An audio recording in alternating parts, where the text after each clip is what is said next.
এক ব্যবসায়ীর ছিল 3 মেয়ে। ছোট মেয়েটি ছিল খুবই সুন্দরী, বড় দুজনার চেয়ে।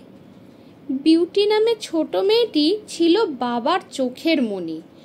যেমন তার স্বভাব ছিল বোঝদারও তেমনি। তাই তার দিদিরা করতো তাকে হিংসে, করাতো তাকে দিয়ে সব কাজ, নিজেরা সারাদিন বসে থাকতো পায়ের উপর পা দিয়ে। একদিন ব্যবসায়ী খবর পায় তার সব জাহাজ গেছে ডুবে।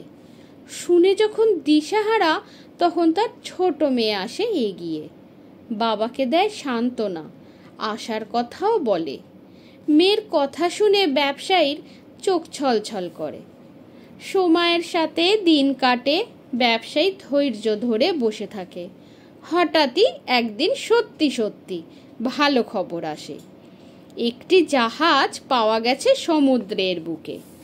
শুনে ব্যবসায়ী বেরিয়ে পড়ে বন্দরের উদ্দেশ্যে। মেয়েদের তিনি সুধান ডেকে কি আনবেন সাথে। বড় 2 মেয়ে ভীষণ লোভী, সোনা দানা আনতে বলে তাকে। বিউটি কিছু না চাইতে বাবা বলে তাকে, তুই বললি না আমাকে কিছু আনতে?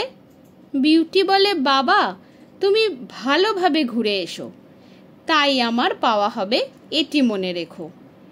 তবুও বাবা জোর করতে বিউটি বলে তাকে, একটি লাল গোলাপ এনো বাবা।